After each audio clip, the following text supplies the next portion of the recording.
What's up, everybody? Tom Pelissero here with a special guest, Kevin Seifert from ESPN.com's NFC North Blog. Kevin, thanks for joining. Thanks for having me on this illustrious video presentation. You covered this team for a lot of years. Yeah. Can you remember another time when all the skill position guys were out and you had to look at basically the second team running out there? It's very strange, and I don't know if it's just because it starts with Brett Favre and comes on down, if it's a trickle down effect or if it's just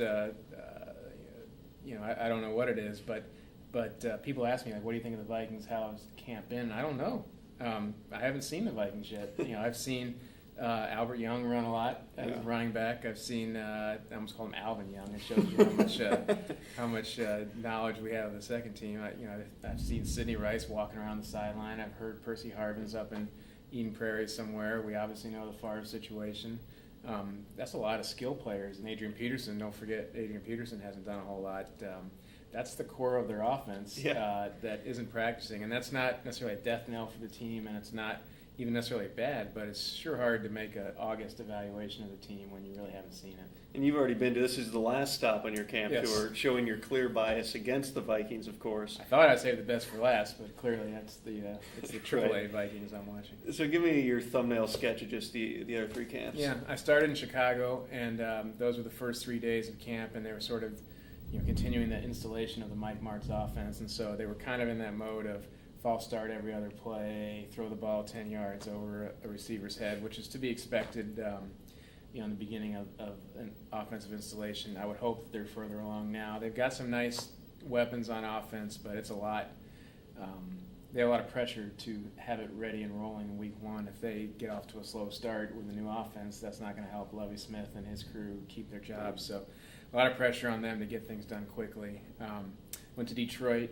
Detroit has actually put together a pretty decent offense in terms of skill positions. Their offensive line is okay, but if Matthew Stafford, the quarterback, can take that next step, and it looks like he's well on his way to doing that, he has weapons in Calvin Johnson and Tony Scheffler, the tight end, and Javid Best, they drafted at running back. And so they're going to score some points, I think. Is Pettigrew doing much yet? Pettigrew was activated. He had the ACL tear on Thanksgiving last year, and he was activated off the PUP, and he actually is doing a lot. So they're pretty happy with him. Kevin Smith, the running back, who also had an ACL, was not doing a whole lot, so I don't know exactly where he stands. But they're going to need to score some points, Tom, because their defense, I think, is still another year of patchwork guys on defense and defensive secondary and at linebacker.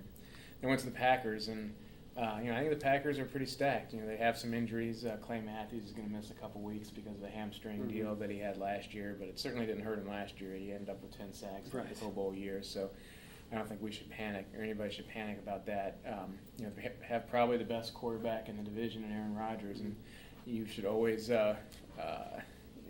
closely evaluate any team with an elite quarterback, because that's what it takes to get to the Super Bowl. So I think they have a team that, if things go right for them and they stay healthy, could challenge for the Super Bowl this year, and that's going to make it a real interesting divisional race with the Vikings, I think. At this stage, who would you put above the other in terms of the Vikings versus the Packers, and how much of that hinges on who ends up playing quarterback here? Well, if Favre doesn't come, then it's easy. I mean, the Vikings are at best a wild card team with Tavares Jackson at quarterback.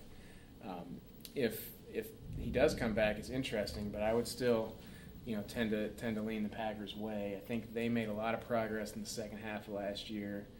Won 7 out of the last 8 games. Did get beat up a little bit by Arizona in the playoffs, but they caught up, and I think the Vikings came down a little bit, and I think they're real close. And so, in order for the Vikings to repeat what they had last year, you need another historic season from Favre.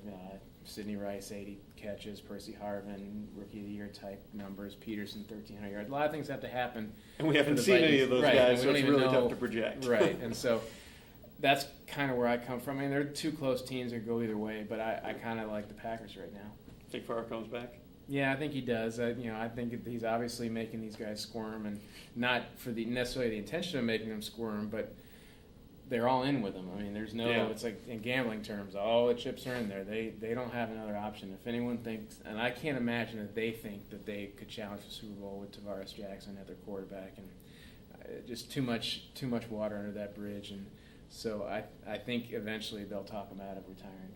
Kevin Seifert, ladies and gentlemen, we'll see you tomorrow.